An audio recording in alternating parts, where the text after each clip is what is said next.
साथियों, हम आ गए हैं अपने डेस्कटॉप के ऊपर। इस समय आपको स्क्रीन दिखाई पड़ रही होगी सामने। हमें चार्ट सीखने की ज़रूरत क्यों है, हमें क्यों चार्ट देखना चाहिए, तो इसका एक थोड़ा सा एग्जांपल समझ लेते हैं कि चार्ट रीडिंग हमें क्यों आनी चाहिए। एक छोटा सा डाटा आप देख लेते हैं निफ्टी का। हम लोग ये निफ्टी का मार्च मंथ का डाटा है। इसमें मार्केट कहाँ पर ओपन हुई, कहाँ पर हाई लगा, कहाँ पर लो लगा, कहाँ पर क्लोज लगा, ये केवल 1 मार्च से लेके 24 मार्च 2023 तक का डाटा है। लेकिन इसे इस तरीके से याद रखना या इस तरीके से इसको मेमोराइज करना या देखना किसी के लिए भी परेशानी का सबब हो सकता है। इस तरीके से इन चीज़ों को हम याद नहीं रख सकते, इसलिए हमें चार्ट रीडिंग जरूर आनी चाहिए। तो चार्ट रीडिंग में क्या क्या बेसिक चीज़ें होती हैं उन्हें आज हम समझ लेते हैं। तो चलिए आज स्टार्ट करते हैं सबसे पहले चार्ट रीडिंग के बारे में।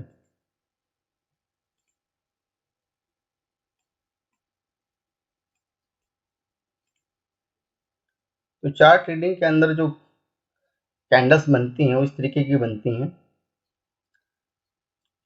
या तो आपको वहाँ पर कोई ग्रीन कैंडल मिलेगी देखने के लिए, या आपको वहाँ पर कोई रेड कैंडल इस तरीके की देखने को मिलेगी। इन कैंडल्स का फॉर्मेशन कैसे होता है जरा उसे समझ लेते हैं। यदि आपकी कोई भी कैंडल स्टार्ट यहाँ से होती है, यदि प्राइस मान लीजिए 9:15 पर यहाँ खुलता है, थोड़ा सा वो नीचे की तरफ आता है, फिर वो अपने जहाँ पे ओपन हुआ था वहीं पर आ जाता है, और प्राइस धीरे धीरे करके इस एरिया में आने के बाद थोड़ा सा और ऊपर जाता है, और उसके बाद प्राइस आपका यहाँ पर क्लोज आ जाता है। इस तरीके से कैंडल का फॉर्मेशन होता है। तो जहाँ से प्राइस स्टार्ट होता है उसे हम लोग ओपन एरिया बोलते हैं। उसके बाद ओपन होने के बाद यदि प्राइस नीचे गया है तो उस एरिया में एक लो बनता है, और यदि ओपन से जाके प्राइस क्लोज ऊपर की तरफ करता है तो ग्रीन कैंडल बनेगी, और क्लोज के बीच यदि थोड़ा सा प्राइस ऊपर जाके थोड़ा सा नीचे बंद होता है तो क्लोज नीचे आएगा, और उसका हाई जो है ऊपर की तरफ आपको मार्क दिखेगा। इस तरीके की आपको विक्स दिखेंगी उसके अंदर। ऊपर भी विक्स दिख सकती है, नीचे भी। कुछ कैंडलों में आपको विक्स नहीं मिलेगी, वैसे ज़्यादातर कैंडल्स में आपको विक्स मिलेगी। यदि हम इधर रेड कैंडल की बात करें तो रेड कैंडल ओपन ऊपर होता है और उसकी क्लोजिंग हमेशा नीचे की तरफ आएगी, इसीलिए रेड बनती है, क्योंकि ये अपने ओपन प्राइस को सस्टेन नहीं कर पाया। जहां से ओपन हुआ था उसकी इसने क्लोजिंग जो है नीचे दी है। ओपन होने के बाद प्राइस ऊपर जा सकता है थोड़ा बहुत, तो ऊपर जो यहाँ पर आपका जितना भी मैक्सिमम जा सकता है उस एरिया को हम लोग हाई मार्क करते हैं। इस विक्स से आपको पता चल जाएगा कि कितना हाई लगा हुआ है। उसके बाद जहाँ पे क्लोजिंग होती है प्राइस की, तो वो क्लोजिंग का एरिया कहलाता है। इसके नीचे प्राइस क्लोज से थोड़ा सा नीचे भी जा सकता है। तो जो नीचे का ये आपको विक्स दिखेगी, ये लो के एरिया को इंडिकेट करती है। जो प्राइस का बेस होता है वो इस बॉडी को ही हम लोग बेस मानते हैं कि प्राइस किस तरीके से बिहेव करिए इस एरिया के अंदर। कि जितनी अच्छी कैंडल बड़ी बनेगी, प्राइस का महत्व उतना ही होता है, उस कैंडल का महत्व उतना ही ज़्यादा होता है। चलिए हम लोग नेक्स्ट कैंडल की बात कर लेते हैं कि कैंडलें किस तरीके से बनती हैं।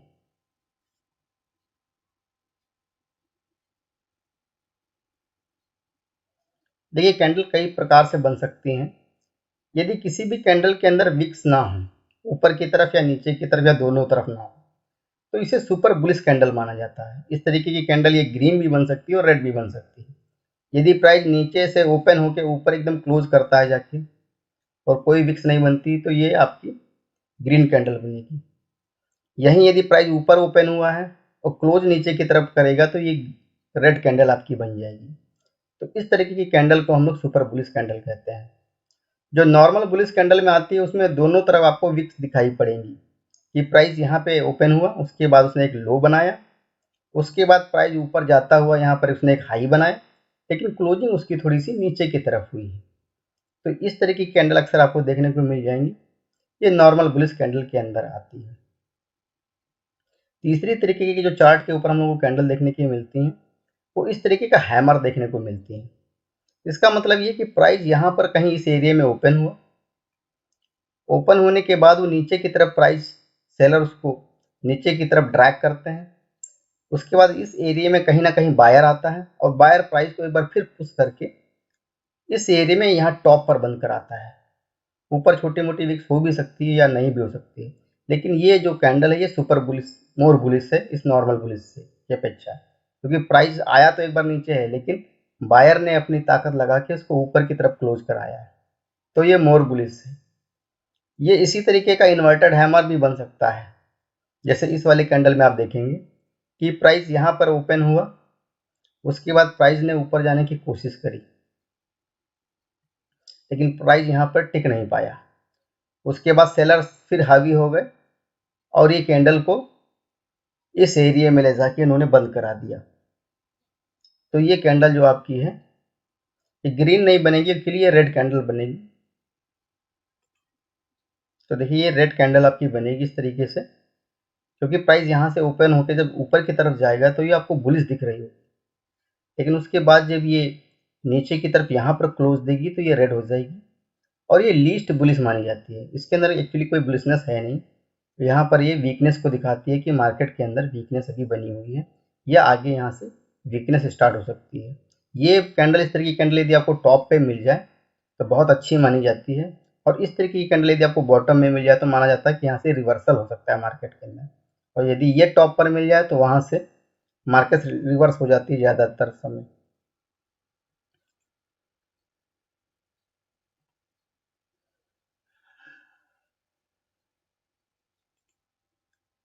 कुछ दूसरे तरीके की भी कैंडल हम लोगों को चार्ट्स के ऊपर देखने को मिलती हैं, जिन्हें हम लोग डोजी के नाम से जानते हैं। जैसा कि अभी आपने पिछली स्लाइड पे देखा था, ये हैमर जो है इसको भी हम लोग डोजी ही बोल देते हैं। ये डोजी टाइप की कैंडल है, लेकिन इसका जो फॉर्मेशन होता है हथौड़े के जैसे होता है, तो इसको हम लोग हैमर बोलते हैं। परफेक्ट डोजी जो होती है वो इस तरीके की होती है, जिसमें दोनों तरफ आपको विक्स मिलेंगे। प्राइस यहाँ से ओपन हुआ, ऊपर की तरफ गया बुलिशनेस आई उसके अंदर, फिर वहाँ से सेलर हावी हो गए तो प्राइस को एकदम नीचे की तरफ लेके जाते हैं, और यहाँ से बायर एकदम एक्टिव होते हैं तो फिर वो प्राइस को इस एरिया में कहीं क्लोज करा देते हैं। ये एरिया जो है इसका बॉडी का, ये रेड भी हो सकता है ग्रीन भी हो सकता है, इससे कोई फर्क नहीं पड़ता है, लेकिन इस तरीके की यदि कोई भी कैंडल बनती है गेन, चाहे वो ग्रीन हो या रेड हो, तो वो आपकी वो डोजी के अंतर्गत आती है। ये इनडिसीजन को दिखाती है मार्केट के अंदर कि बायर और सेलर आपस में दोनों की भिड़ंत हो रही है, अभी कौन जीत रहा है किसी को पता नहीं। ये यदि बीच में आती है तो इसका कोई विशेष महत्व तो नहीं है। दूसरे तरीके की जो डोजी में आती है वो मैंने अभी आपको बताया था पिछली स्लाइड में, इन्वर्टेड हैमर होता है।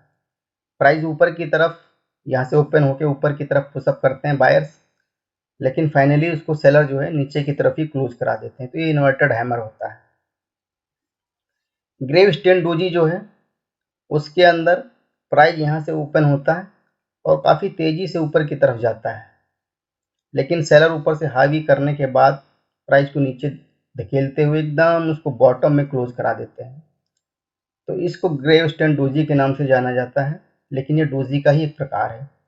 दूसरा जो आपको एक इसमें कैंडल दिख रहा है, इसको हम ड्रैगन फ्लाई के नाम से जानते हैं।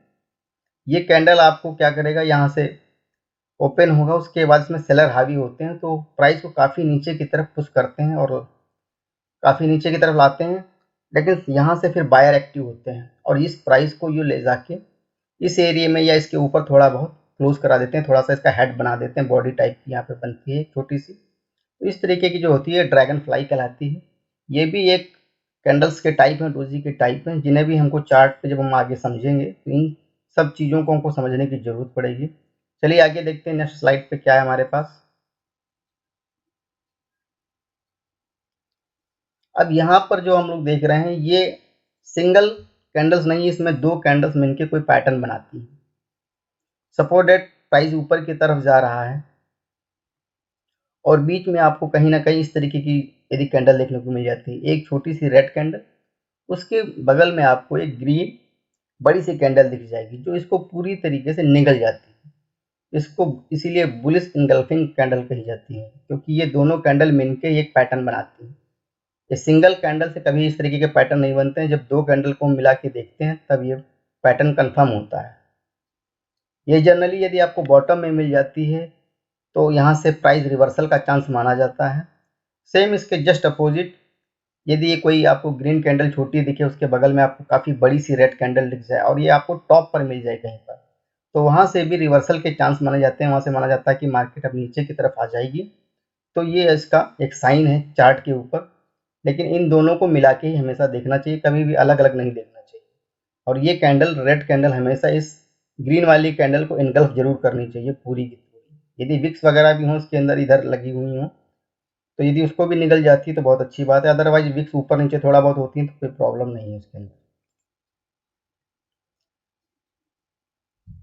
अब ये जो कैंडल्स के टाइप हैं जिसके अंदर हम पैटर्न देखेंगे, इनमें 3 कैंडल्स को मिला के पैटर्न बनते हैं।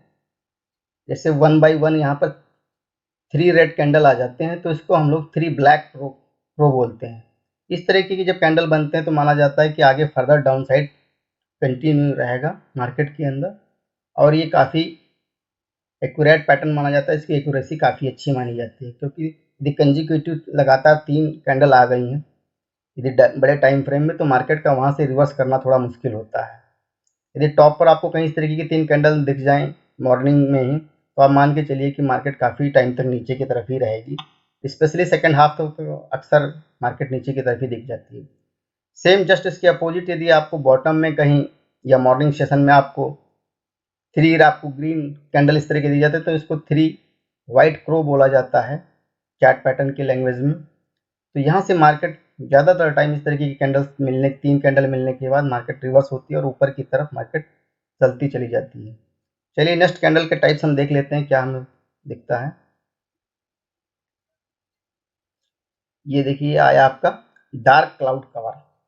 इसके अंदर क्या होता है कि एक कैंडल बड़ी सी बनती है, उसके जस्ट बगल में ये कोई बड़ी सी कैंडल बन जाती है, लेकिन ये पूरी तरह से इनको इनगल्फ नहीं करती है। ये कम से कम 50% से ज़्यादा, ये वाली कैंडल सेकंड वाली, ये रेड, यदि ये ग्रीन है तो ये रेड बन सकती है और ये रेड है तो ये ग्रीन बन सकती है। तो ये आधी से ज़्यादा, इसको 50% से ज़्यादा यदि कवर करती, तो इस तरीके के पैटर्न को हम लोग डार्क क्लाउड कवर के नाम से जानते हैं। इस तरीके के पैटर्न से भी कई बार रिवर्सल हम लोगों को चार्ट के ऊपर देखने को मिलता है कि मार्केट यहाँ से रिवर्स हो जाती है।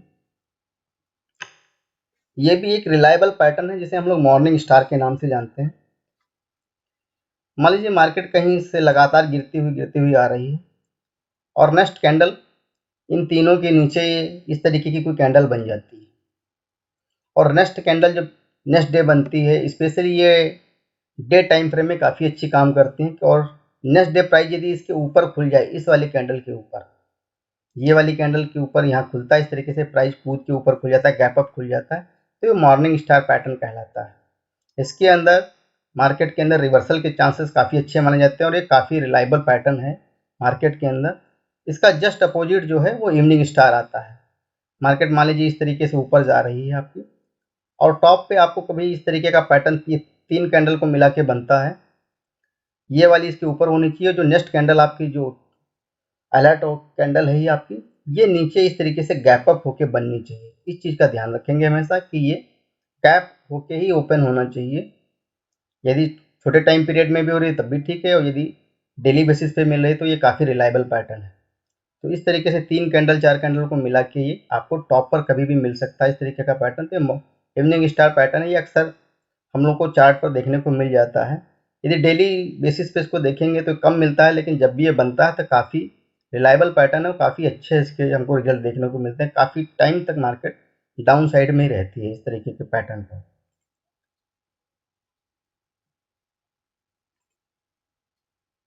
तो साथियों, आज के इस वीडियो को ज़्यादा लंबा नहीं करते हुए हमने पैटर्न साथ देख लिए हैं, कैंडल स्टिक के बारे में थोड़ी बहुत जानकारी ली है। नेक्स्ट वाली जो वीडियो आएगी वो चार्ट के ऊपर मैं बताऊंगा कि किस तरीके से चार्ट में ये कैंडल आपको देखनी है, कैसे कैसे चार्ट का फॉर्मेशन होता है, किस तरीके से हमको डेली बेसिस पे, इंट्राडे बेसिस पे 10 मिनट के 5 मिनट के चार्ट हमको देखने को मिलेंगे। उन चीज़ों को और हम आगे समझेंगे। तो आज के लिए इतना ही, और इस चैनल को इसी तरीके से अपना प्यार और लाइक और सब्सक्राइब करते रहिए। Thank you.